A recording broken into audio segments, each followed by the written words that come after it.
The differences between Alaska and the average state is quite a bit. In Alaska, you're learning one more year's worth of learning as compared to the average student in a charter school nationwide. And in Tennessee, which is way down towards the bottom, Alaska charter students are learning 2 years more than the students in Tennessee. So if you ask me, are charter schools good? I'd say, what are you talking about? The ones in Tennessee or the ones in Alaska?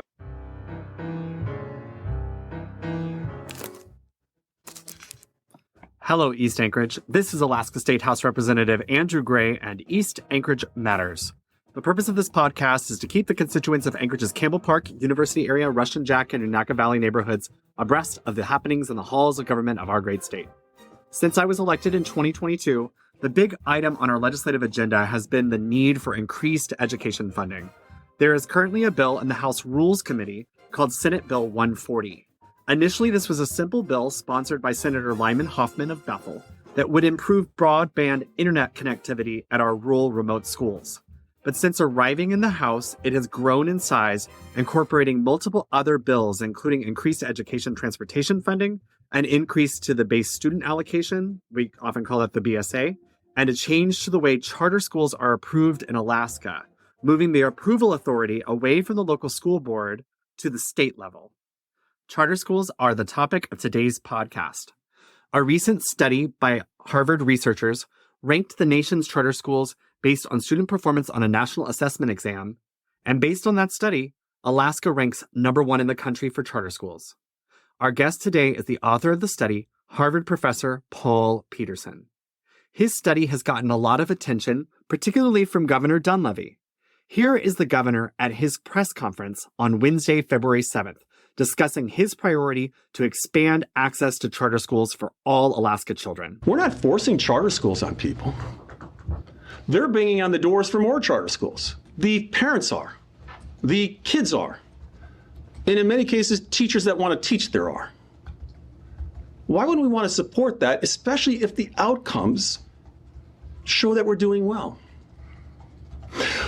My hope is that all of our schools are performing well.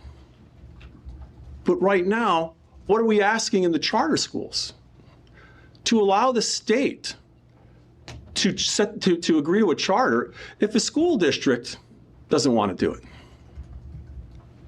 I think that will allow us to expand charter schools. I think that will allow us to expand potentially existing charter schools so there is no more wait list.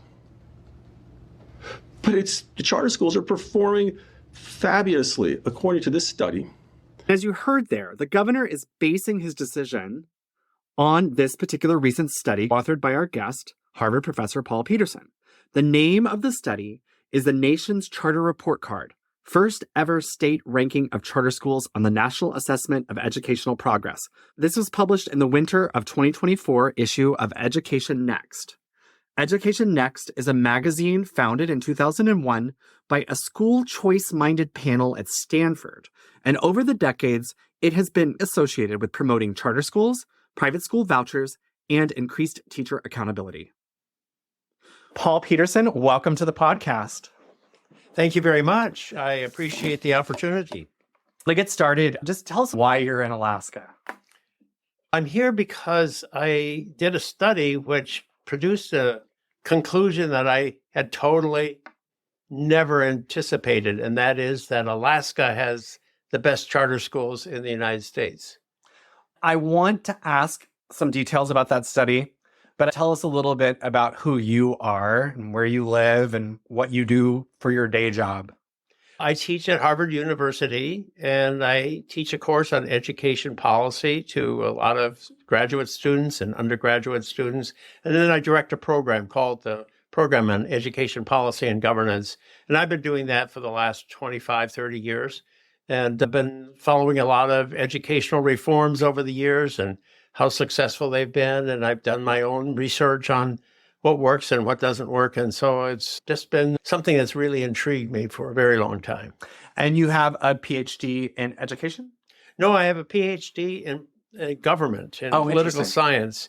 But I've also been studying policy, and I also study economics and sociology. So I bring a lot of different backgrounds to bear on the issues, but I'm more policy oriented than anything else. So what works? Gotcha. Let's talk about the study. Who paid for the study? The Walton Family Foundation has provided the major support for this study. The Okay. Walton Family Foundation is the family that has built all those Walmarts around the country. Tell us about how you structured the study and what the intent was.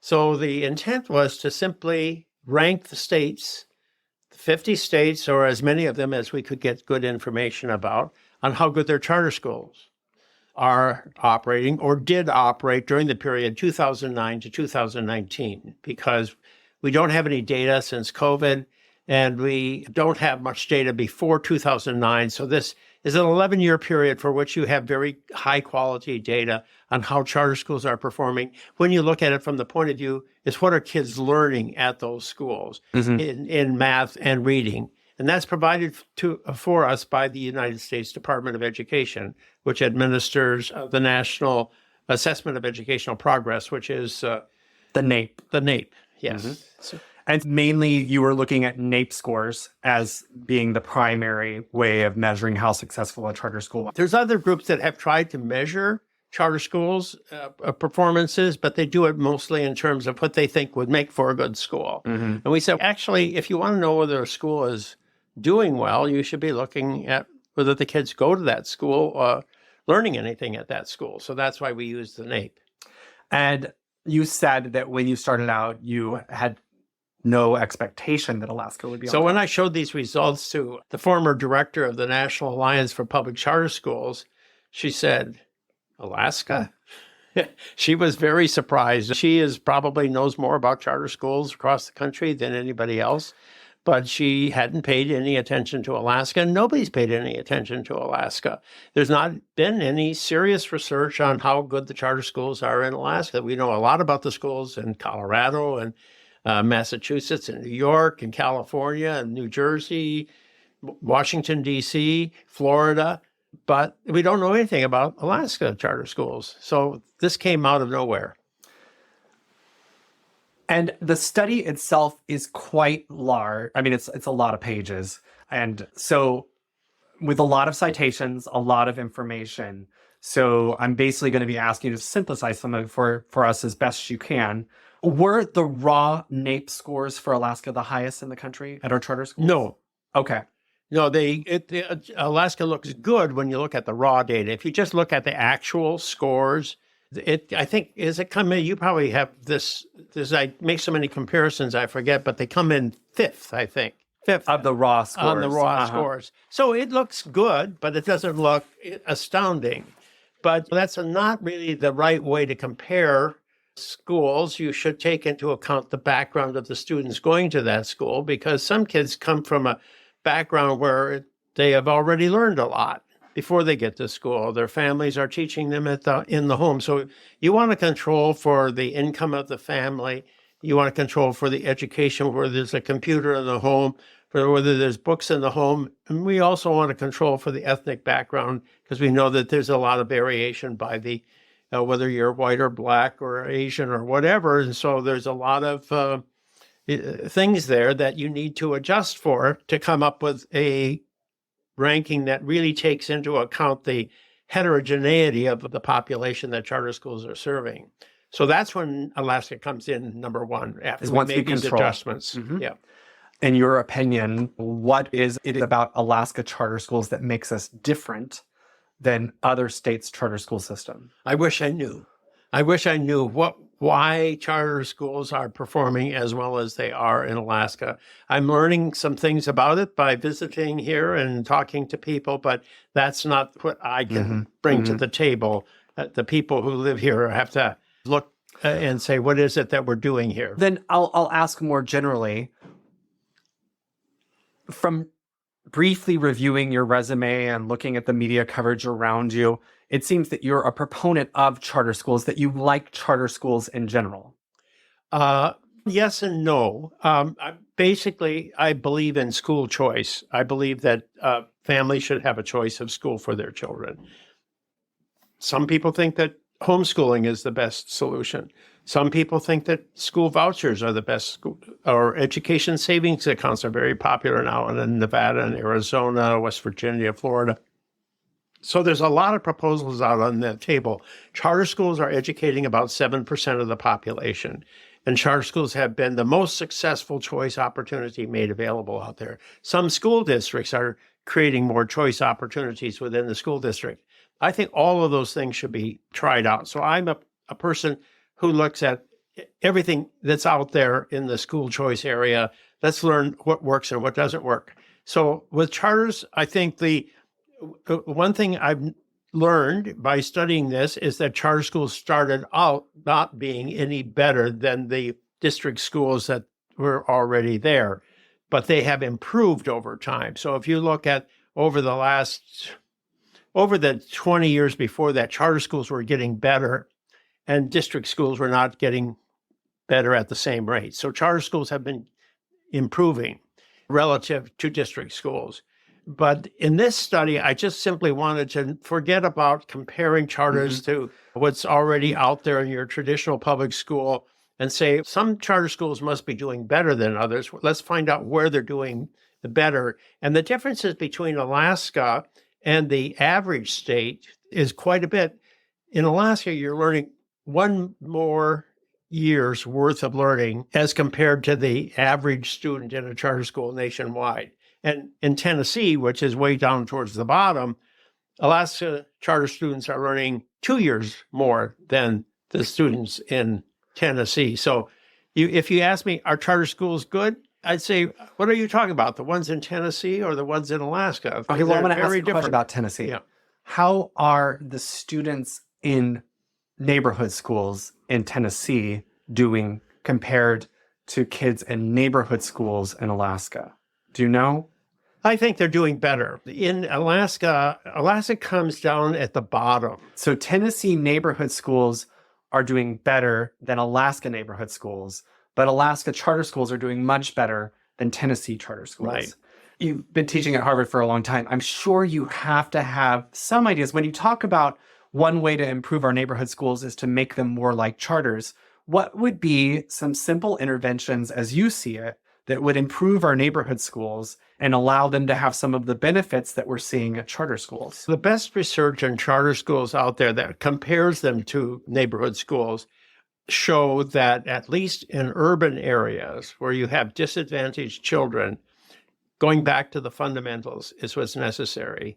You need to make sure the kids are learning their reading in a traditional way. They need to learn their math in a traditional way and not try to let kids learn on their own. There's too much in education has been kids need to learn on their own. But the charter schools, where they have really proven to be very effective, they use, some people call it drill and kill, right? They say, you've got to, repeat after me these words until you can recognize that word, and you can recognize that 5 and 5 is 10 and 6 and 11 is 17 and so forth. We definitely have examples of that type of charter school in Anchorage, which is where I represent. We have Northern Lights ABC, which is an old school model of teaching. But we have other charter schools in Anchorage, which are not that model at all. And I'll just use my own son attends a charter school. It's a German immersion school. So half of his day is in German and half of his day is in English. And I wouldn't say that they're following necessarily an old school model. One little correction I have to make here. Northern Lights ABC and many other schools in ASD that some of us think of as charter schools are actually alternative schools. Alternative schools are schools of choice where only kids who opt in attend, but they have a bit less autonomy than traditional charter schools. Also, my son's school, Rilke Schule, is a German immersion charter school. The other immersion programs in ASD, such as UPIC, Russian, Spanish, Chinese, Japanese, French, are all alternative schools, not charter schools. It can be very confusing. And I think we have other schools, charter schools in Anchorage that I think go to the absolute other extreme of being completely self-led, like almost as a parent thinking, reading the charter description, being afraid that my son would decide not to learn anything. that his choice would be like, no learning today. And that in that environment, that the child would be right. And I guess that kind of leads to the question, what charter schools were chosen in Alaska to be included in your study? Oh, it's a decision made by the National Assessment of Educational Progress. So what they do is they draw a sample. It's a representative sample of all public schools in the state of Alaska. And since charter schools are public schools, they fall into that sample. The National Assessment does not make a special effort to go to charter schools and measure those charter schools. They just test kids across the state, and some of those kids are going to be charter school students. So they've never reported any results out by charter schools versus district schools. They just report the whole thing out. This is how Alaska is doing. So if you only looked at what is put out by the Office of Education or the Department of Education, you would just say, okay, we don't know. However, in the data, if you can get your access to the data, you can tease out who the charter school students are. So that's what we did. You have to get special permission. You have to go through all kinds of complicated procedures to get access to the data. You got to promise privacy and so on. So it's not an easy thing to do, but we've now established that relationship with the U.S. Department of Education, and so we're able to get that data. We just look at whoever the NAEP has tested. Gotcha. And there's been 24 waves between 2009 and 2019. So we have about 2,400 students that have been tested over that period of time. And that's a pretty good number. With that number of students, you have a pretty good way of estimating what the picture is. If the NAEP is doing its job correctly, and I assume the NAEP it's been at this business for a long time. So I think they probably are as good at it as anybody. You wrote, and I'm going to quote you, some worry that charters undermine district-operated public schools by attracting the most engaged families. Fortunately, that has not happened so far. Recent evidence shows gains in student performance at district schools when they are competing with charters. This is the recent study by a professor at Tulane University, and he has done a pretty careful job of saying, okay, when a charter school comes to a community, when it gets a significant enrollment, what happens to the schools in that district as compared to elsewhere? And he's been able to show that the more kids are going to the charter school, the better the district as a whole becomes, up until about 15% of the population. After that, he doesn't see much gains from more people going to charter school. He would, and I'm relying on his study, which has been published in a major journal. I think it's probably pretty reliable for saying that we don't see evidence of a harm to the district schools. One thing that is special about Alaska is that we have so many very rural schools that are servicing small villages. And if you've only got a few hundred folks in a village, and you've got a school that's servicing 30 to 40 kids, we're not going to put a charter school in that village. Do you know what I mean? Like, we can't support another school. And so I don't know the numbers off the top of my head about how many schools in Alaska, there's just not enough students to add charter schools. Is that something that you think about when you think about Alaska? This is a legitimate point. But now, so I grew up in a small town in Minnesota, and there would have been no support for charter school because we needed I had 117 students in my graduating class, and we were just barely large enough to provide a range of courses for everyone with all of our different interests and perspectives. I understand that perfectly. And I know that in general, the opposition to these kinds of choices is the greatest in rural areas. You know, the local school is your community school, the football team, the band, the chorus, all those community plays, they're all adding to the culture of the community. And so you don't want to undermine that. So I understand that fully. And actually, charter schools are disproportionately located in urban and suburban areas and not in these small towns. And that's probably the best. Now, it turns out that in Alaska, when we look at the charter schools in urban areas, which would be, I think they're called the Big Five here, we see that the charter schools Alaska's number one in that, but they're also number one in the rural areas. So it may be that under some circumstances, a charter school does work outside of I think you can't say it's all or nothing. You can be sensitive to those kinds of concerns without saying we should never have a charter school in a certain part of the country. A major criticism of charter schools, and this is true for my family, we have to provide transportation to and from the charter school. The bus service is for his zoned neighborhood school. And to take my son to the German immersion program, a parent has to drive him in the morning and pick him up in the afternoon. There's no other transportation. And that is a barrier for some households. So what's the solution around the transportation conundrum?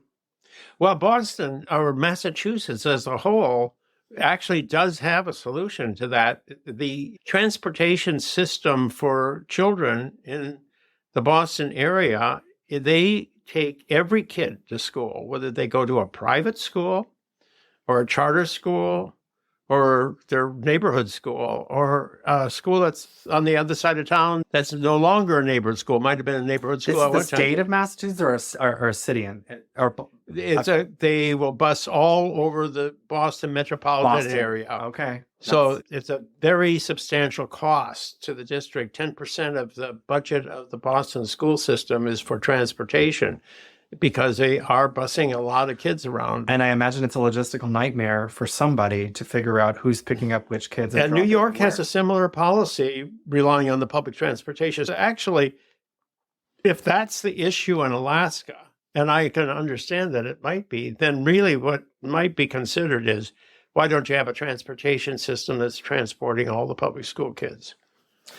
I think that's a complicated question. We don't have a great public transportation system, period, in our urban But you have areas. school buses. We have school buses. And your school buses could take more kids to school. We need more funding for our school transportation system. I don't think anyone would disagree with that. Like we have issues with not enough school bus drivers. We have an issue with competing with tour bus drivers at the start of school because tour bus drivers make a lot more money. So we have some unusual challenges with having a fully functioning school bus workforce. So the idea that we can easily raise that up to a higher level is challenging because we're not doing very well. This is true across the country. Yeah. And there's a shortage of drivers. It's a difficult job. You're working in the morning, you're working in the afternoon. It's a special person who wants to have this hole in the middle of their day where they're not earning money or finding a job that they can fit in there. I mean, it takes a special employee who wants to work early in the morning and the afternoon. Everybody's life is different, and you're finding the one for whom that fits is not easy. And right now, those drivers of trucks and buses are in short supply. It's a nationwide problem. A second issue, and I'm speaking from my own experience as a parent of a charter school child. It's been brought up in this building in the past few weeks, your study, and how we need to model our neighborhood schools on our very successful charter schools. And I received an email from my son's school alerting every parent that we have student teachers who come from Germany who work in the school. It's expected that they will live with a host family. The host family will provide room and board. If you go to dinner with your family, you pay for this teacher's dinner. You provide that teacher with rides. And we're asked to do that for 5 teachers at the school every year. There's absolutely a dollar amount in there that's not being accounted for in the school budget, where we have these 5 additional student teachers who are in my son's classroom. It's an additional adult. It's certainly reducing the class size, but they're not accounted for in our school budget dollars. I don't think you can translate that to our neighborhood schools. And yet I think it may be very much a reason why my son's school is a great school. That is a very interesting argument, that there's a way of getting more contributions to a school from families when you set it up as a school of choice. That's one of the reasons I believe in schools of choice, because when a family chooses a school, they're more willing to put in the effort to support that school. Now, this is a pretty high level. That's a pretty high level commitment. But I'll also say that and I think this is true for the entire charter system in Anchorage, there is an expectation that parents will give time to the school. You sign a contract. You state that if my child attends here, I will volunteer a certain hours a month. I work in Juneau. My son's school is in Anchorage. There's an option to give money in lieu of time. We give money in lieu of time. Not every family can afford to do that. And so I think there's a bar that has to be crossed to participate in a charter school. And I think it's good that we have neighborhood schools that don't have a bar to cross. Every kid can go there, even if their parent can't volunteer and their parent can't give extra money. I would not argue that we should not ever have your traditional neighborhood public school. That's part of our educational system. We've had that for a very long period of time. And that the purpose of this study really is more to see what is there about Alaska that produces really good charter schools. And I think you're telling me something about some of the ways in which that's happening. They're finding ways of really getting the family engaged. And maybe that's not happening in Tennessee or other states. Michigan has got very low-performing charter schools. And so maybe the charter schools that haven't found a way of really engaging the parents are the ones that are not really as successful. So I would think where you are a school of choice, you want to be able to really find ways to really bring the family into the picture. You also have said, quote, school choice as a road to equal opportunity. And what I think, let's add additional charter schools to Anchorage. And I'll just speak about Anchorage. It's an urban environment. We have a very successful charter system. Let's say that we have room to add some more charter schools there. At a certain point, I think we'll reach our maximum capacity for charter schools.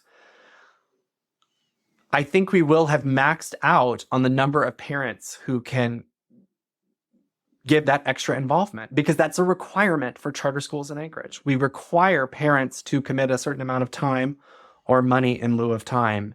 And then I think you would end up, and just correct me if I'm wrong, your neighborhood school would then be completely occupied by folks whose parents can't give extra time or money, which my guess is they would be lower socioeconomic, and that might very well contribute to low NAEP scores, and it might have nothing to do with the quality of the teaching.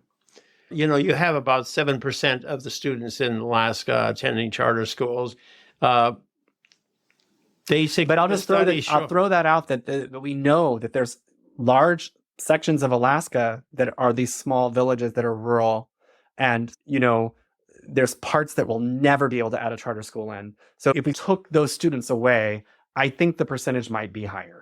I think that's fair to say. Yeah, I don't know what the statistics are for Alaska. You know much better than I do, but I would say that in general,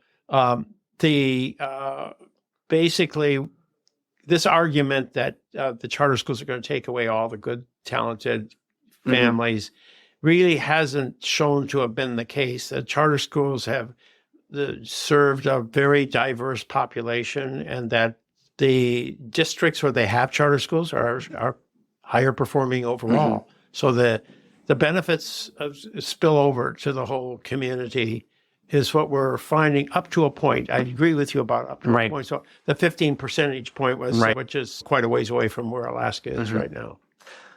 If people are interested in this topic, if they want to learn more, is there a book that you'd recommend?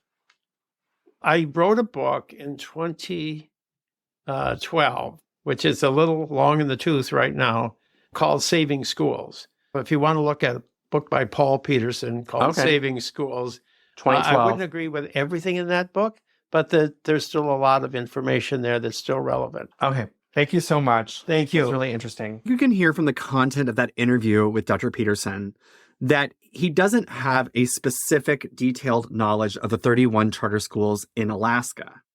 And if you watched the House Education hearing from Wednesday, February 7th, you would have heard how he explicitly showed that his study was about correlation, not causation. Here is Representative Andy Story of Juneau questioning Dr. Peterson about his recommendation in the report that charter schools should be approved by the state, not by the local school board. The report says on page 29, these estimates cannot be interpreted as showing a causal connection between type of authorizer and student outcomes, as these are observational estimates. So I'm just curious what you just had reported and then what this is saying.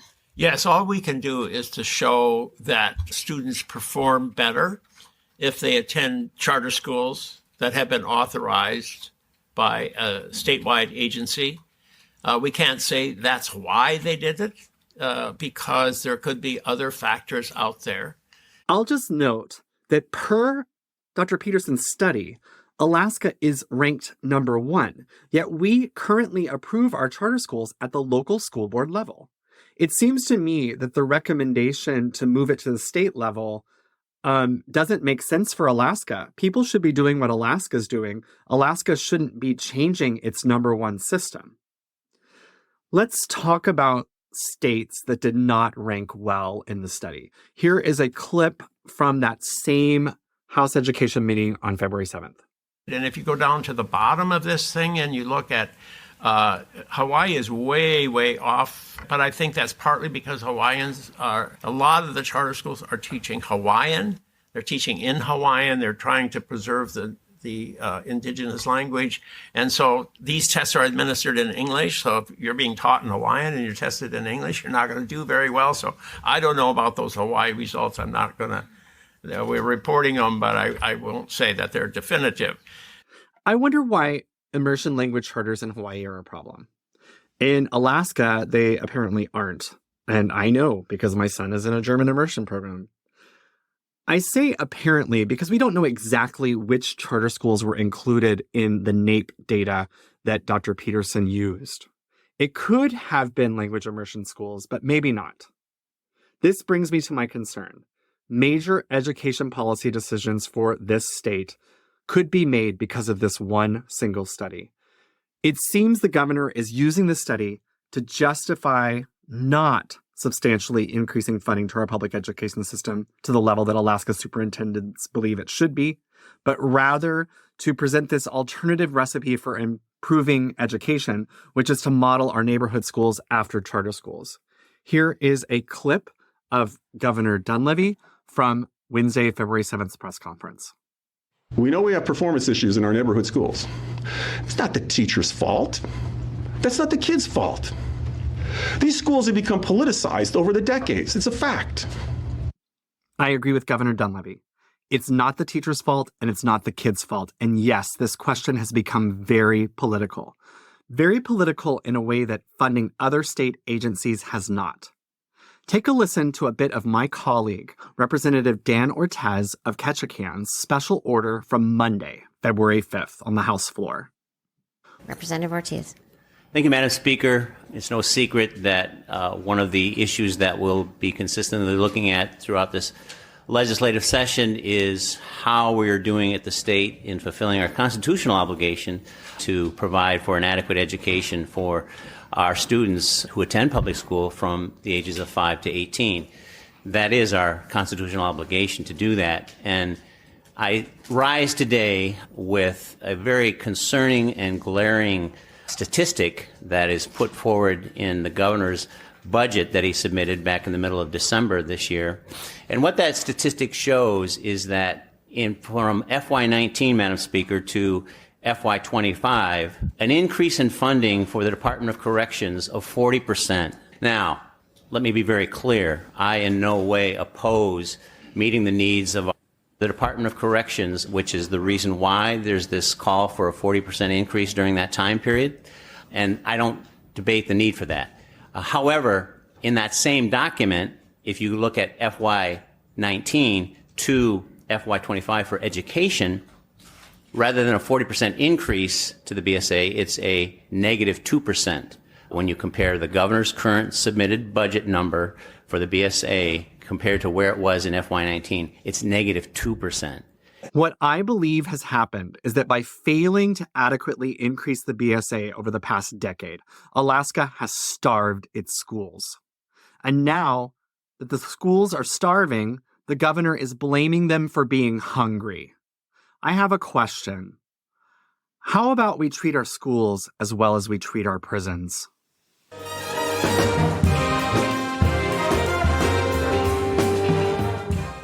Thanks again to our guest, Dr. Paul Peterson. And thank you, listeners, for listening. If you like what you heard, please subscribe, rate, and review us. To contact me, email rep.andrew.gray@akleg.gov or call our office 907-465-4940.